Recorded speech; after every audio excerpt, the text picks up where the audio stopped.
in argumentiska ama dooda mulxidiintu qabaan yani dooda mulxidiintu ay qabaan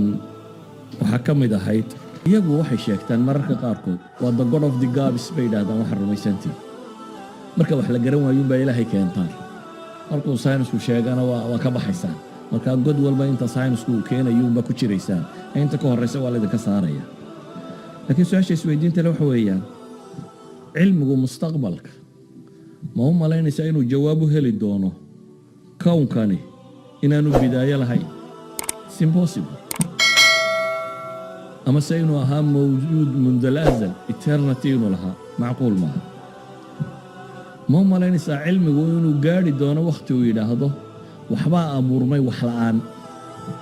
nothingness ayaa universe ka abuurmay ma u malaynaysaa cilmigu inuu gaari doono in la yidhaahdo sabab maadiya baa keensatay in kownkan oo dhammi samaysmo waxay leeyihin waxaasoo dhammi waa umuur cilmiyan iyo falsafiyanba haabit ah ma aha mas'ale la leeyahay jaahil baynu ka noo hadhow saynisku markuu horumaray keenaysaa waxay leeyihin saynisku jawaabu ma hayo haddaad diiddaan in ilaahay dunida abuuray macnaheedu waxa weeyaan bay yidhahdeen wax ka xun inaad rumaysateen haddaad diiddo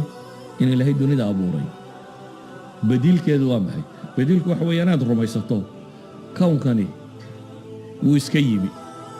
inaad rumaysato badiilkeedu waxa weeyaan inaad rumaysato laa shay ayaa natiijo ka weyne ka dhalan kartaa shay baa natiijada conclusionka ka iman karaa uu ka weynaan karaa badiilkeedu waxa weeyaan inaad tidhaahdo fawda caws ayuu order and plan uu ka samaysmi karaa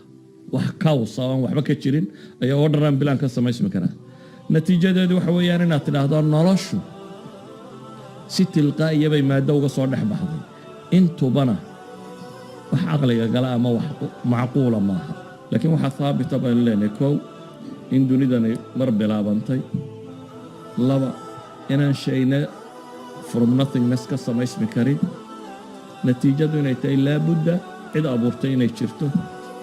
qaacidaduna ay tahay alcadamu laa yakhluq cadamku inaan waxba abuurin faaqidu shayin laa yucطi midaan isba waxaysan inaan wax samayn karin ficilkuna inuu mir'aatun lifaacilihi yahay oo kownkan dhan ee sidan u yaalla ciddii samaysay inay cid xikmad iyo cilmi iyo khibrad iyo waxa kan leenahay laakiin ilaahay wuxuu ina leeyahay wain yaraw aayatan yucridu canha wayaquulu sixrun mustamir waka'ayin min aayatin fi الsamaawaati waalardi yamuruuna calayha wahum canha mucriduun baa ilaahay leeyahy ilaahay abuuray baa dadka sheegaya ilaahay abuurtay ayaa wuxuu leeyahay tiro badana intay aayad cirka iyo dhulkaba ku arki doonaan waa ay soo mari doonaan iyagoo indhaha isku haysto aan ogolayn ilaahay baa hore uga warramay ilaahay baa wuxuu leeyahy wain yarow aayatan